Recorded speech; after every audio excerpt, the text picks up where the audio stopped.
Ang pagpapatuloy sa Valhalla Academy. Sa pagdating ni Logan sa paaralan ng Valhalla, ay agad siyang tinanong ng pusa kung ano ang maitutulong niya dito. Tugon naman ng The One na may ilan lamang siyang katanungan para sa isang estudyante. Dahil sa narinig ay kaagad na naintindihan ni Black Cat na ang pakay nito ay si Juyok, hindi niya inaasahan sa kabila ng kanyang paghihigpit sa pagkalat ng impormasyon ay nagawa pa rin matuklasan ito ni Logan. Kaya't winika niya dito na bakit hindi muna ito maupo dahil matatagalan ang kanilang pag-uusap. Sa pag-upo pa lamang ng The One ay agad niyang sinabi sa pusa na nabalitaan niyang pumunta si Juyok sa Heroes Academy, at nagawang pigilan ang nag-aamok na Constellation, kaya't marami siyang katanungan dito ngunit may dalawang mahalagang bagay siyang nais malaman. Ang una ay paano nalaman ng binata na may magaganap na pag-atake mula sa Constellation, at ang pangalawa ay paano nagawa nitong makapunta at makabalik ng ganon kabilis, ngunit hindi pa man sumasagot ang pusa ay kaagad na itong binalaan ni Logan na huwag nitong subukan ilihis ang mga katanungan, dahil sinabi sa kanya ni Beck na ang naramdaman niyang mana ay mula sa night market, at alam niya na ang itim na pusa ang may-ari nito.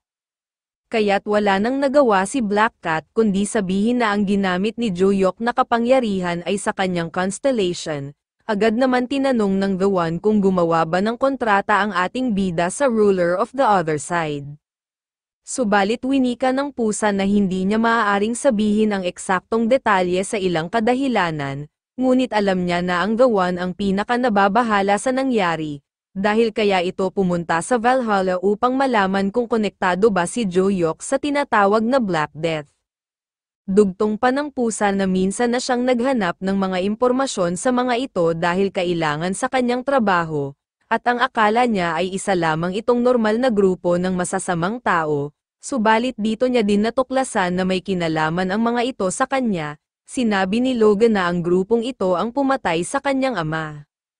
Simula nang makamtan niya ang kapangyarihan ay winasak niya ang grupo ng masasamang tao upang mahanap lang ang mga ito, subalit wala man lang siyang nakita sa mga bakas at biglang nawala ang mga ito na parang bula, at ang tanging nag-iisang impormasyon niya ay ang lahat ng miyembro ng Bloody Death ay contractor ng isang constellation na may abilidad ng teleportation.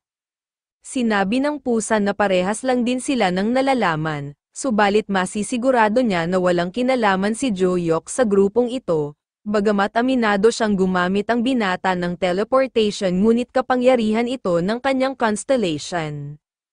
Ngunit sa kabila ng paliwanag ni Black Cat ay tila ba hindi kumbinsido si Logan at winikang sa tingin ba nito ay basta na lamang siyang maniniwala sa kanya, at maaari niyang isipin na ang kanyang night market ay parte ng grupo ng Bloody Death. Kaagad naman sinabi ni Black Cat na walang basehan ang mga akusasyon nito, maaaring isa silang black market, subalit hindi sila masasamang tao upang gumawa ng pagpatay at mga kabulastugan, subalit sa kabila nito ay giit ng The One na may dahilan siya upang paghinalaan sila, dahil alam naman siguro nito na kakaunti lamang ang may kakayahang gumamit ng teleportation. Kaya't sa tingin niya ay wala ng ibang paliwanag kaya nito tinutulungan ng isang ordinaryong estudyante ay dahil parehas silang miyembro ng Bloody Death. Iminungkahi ng pusa na bakit hindi ito mag-hire ng isang private investigator upang malaman niya na nagsasabi siya ng totoo. Kasabay nito ay seryoso nitong sinabi kay Logan na tila sumosobra na ito sa kanyang linya, sinusubukan niyang sagutin ng tapat ang kanyang mga katanungan, maging ang patungkol sa abilidad at detalye ng kanyang constellation, subalit magkakaproblema sila kapag patuloy nitong inakusahan siya ng ayon lamang sa kanyang walang kwentang basehan. Kaya't sa palagay niya ay maaari na itong umalis at saka na lamang nila ipagpatuloy ang kanilang pag-uusap kapag wala na siyang suspetsa sa kanila. Winika pa ng pusa na kung maaari ay panatilihin nitong lihim ang napag-usapan nila, lalong-lalo na ang patungkol sa abilidad ng kanyang constellation. Ngunit sa kabila ng mga paliwanag ni Black Cat ay pag-alit na winika ni Logan na ano ang gagawin nito kung ayaw niya umalis, agad namang sinabi ng pusa na kung ganon ay kinakailangan niya itong patayin.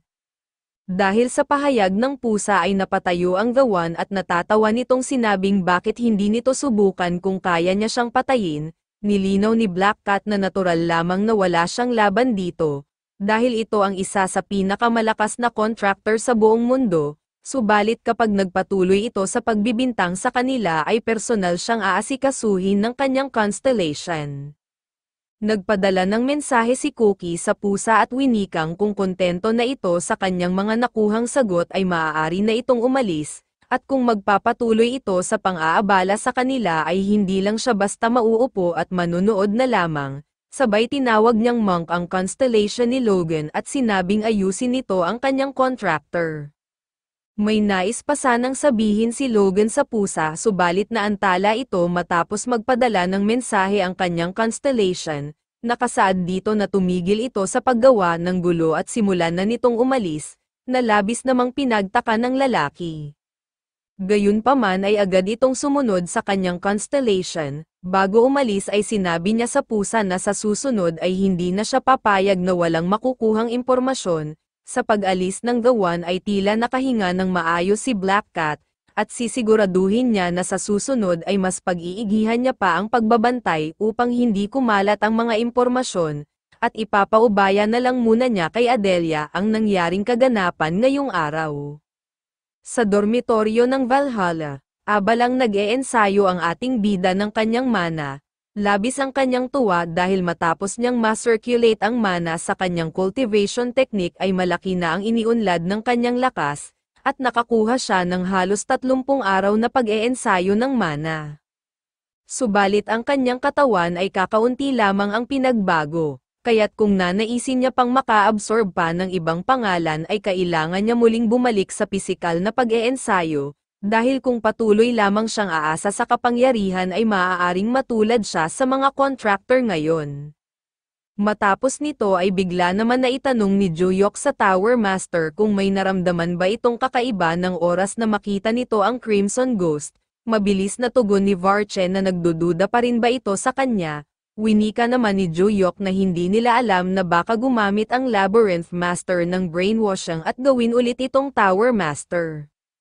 Sinabi ni Varche na wala siya ngayong kapangyarihan at wala naman siyang nararamdamang kakaiba, sabay tinanong nito sa ating bida na maliban sa Crimson Ghost ay wala ba itong naramdaman sa Heroes Academy, dahil may naramdaman siyang mana mula sa loob ng paaralan na pamilyar sa binata. Matapos marinig ito ay pilit inaalala ni Juyok ang mga pangyayari.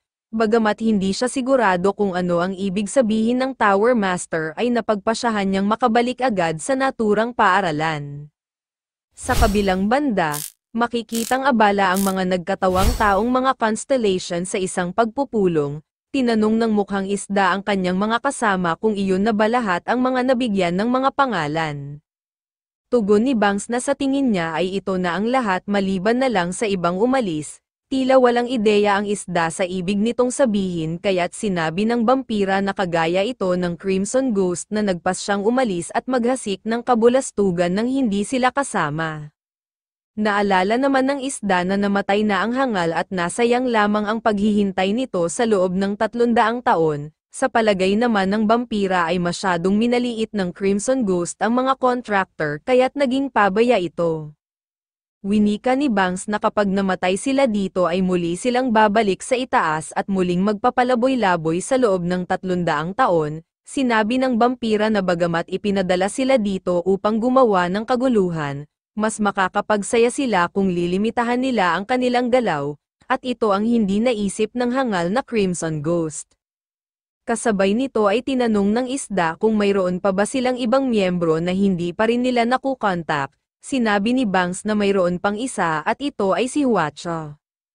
Nang marinig ito ng isda ay winika nito na sana ay hindi rin ito gumawa ng kahangalan katulad ng ginawa ng Crimson Ghost, subalit sinabi ni Banks na nakatanggap siya ng mensahe mula kay Huacha, at winika nito sa kanya na maghahasik siya ng kaguluhan sa gaganapin na world competition.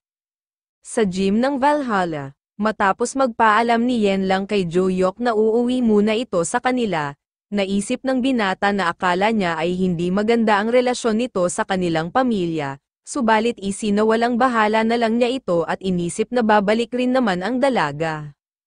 Hindi nagtagal ay lumapit sa kanya si Arin at tinanong kung saan nagpunta si Yen Lang. Tugon naman ng ating bida na pansamantala muna itong umuwi sa kanila, subalit winika ng dalaga na dapat ay hindi muna ito umalis, dahil napag-usapan na nilang mag-ensayo ng magkakasama. Pinaalala naman ni Joyok kay Arin na hindi ba't maging siya ay minsan na rin ipinagpaliban ang pag-eensayo dahil may aasikasuhin ito sa kanilang pamilya, nang marinig ito ay sinang-ayunan na lang ito ng dalaga. Matapos nito ay agad pinag-utos ni Joyok kay Arin na sabihin nito sa iba nilang mga kasama na maghanda ang mga ito, dahil may gagawin silang sparring.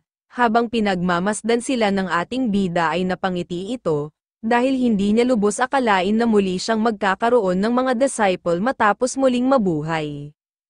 Subalit nalulungkot siya para sa kanyang mga dating disciple, dahil wala man lang ibang paraan upang muling magkita-kita ang mga ito at makapag-usap-usap, nang biglang sinabi ng Tower Master na may pagkakataon na minsang nagsama-sama ang mga constellation. Sinabi nito na matagal na panahon na ang nakalipas ngunit may isang panahon kung saan biglang lumitaw ang isang pinto sa mental realm, dahil sa pagkabagot ay nagpa siya ang Tower Master na buksan ito, upang tignan kung ano ang nilalaman ng pinto, at tumambad sa kanya ang isang tila pagpupulong ng mga constellation. Agad siyang nagmadaling umalis dahil sa takot na makilala siya ng iba bilang dating Tower Master ng Tower of the End. Ngunit sa tingin niya ay ang lahat ng mga constellation doon ay tila dumaan sa pintong iyon mula sa kanilang sariling mental realm, at sa pagsapit ng 2 araw ay mabilis na naglaho ang pinto. Matapos marinig ang mahalagang impormasyon mula kay Varche ay nawika ng ating bida na kailangan niyang malaman kung paano mapapalabas ang pinto. Sa kabilang banda, sa White Lotus Institute, hindi inaasahan ni Ryan na si Yen lang ang kusang lalapit sa kanya, dahil plano niya sanang puntahan ito. Winika ng dalaga kay Ryan na nais niya sanang makita ang divine artifact ng Snow Soul Clan. Nakangiti naman itong pinahintulutan ng babae at winikang nais niya itong samahan. Habang naglalakad ang dalawa ay naitanong ni Yen lang kung ano na ang nangyari sa kanyang ina na si Yonhua. Tugon naman ni Ryan na napatalsik na ito sa kanyang posisyon bilang kanilang clan head, simula nang kanselahin ng The King in the Deep Snow ang kanilang kontrata, at matagumpay na rin itong na-expelled sa kanilang clan, dahil nalaman ng kanilang buong angkan na kaya lamang ito naging pinuno ng kanilang angkan ay dahil sa ginawa nitong panlilinlang sa constellation at panunupil sa iba gamit ang puwersa. At simula nang matanggal si Yonhua ay nanatili pa rin bakante ang posisyon bilang pinuno ng kanilang angkan. Sinabi ni Yen lang na bakit hindi na lang ito ang umupo sa posisyon at tumayo bilang kanilang pinuno.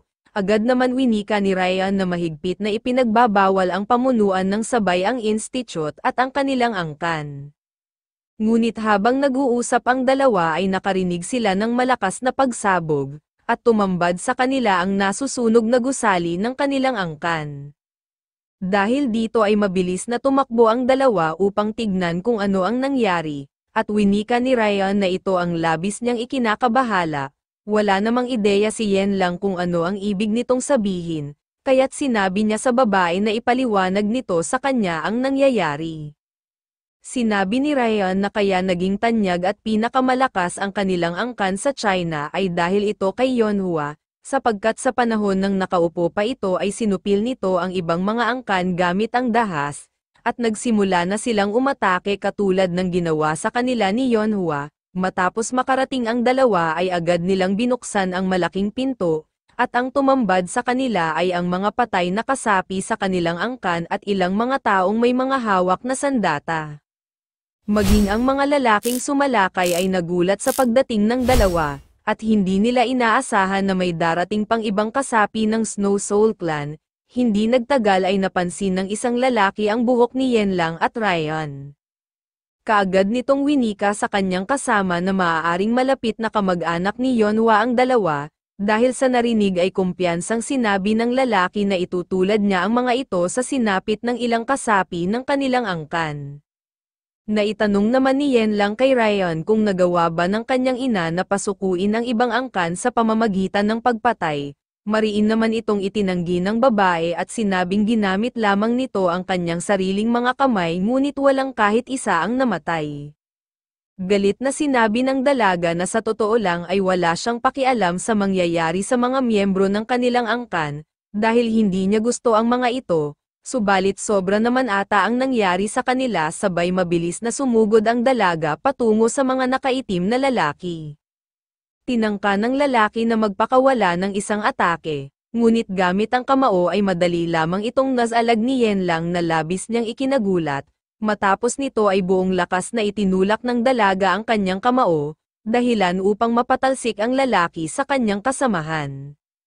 Nang masaksihan ito ng kalbo ay labis ang kanyang gulat dahil nagawa nitong magpabagsak ng dalawang tao sa pamamagitan lamang ng isang suntok, ngunit hindi niya napansin na mabilis na palang nagtungo ang dalaga sa kanila, at nagpakawala ito ng isang malakas na tadyak, resulta sa pagkawala ng kanilang malay.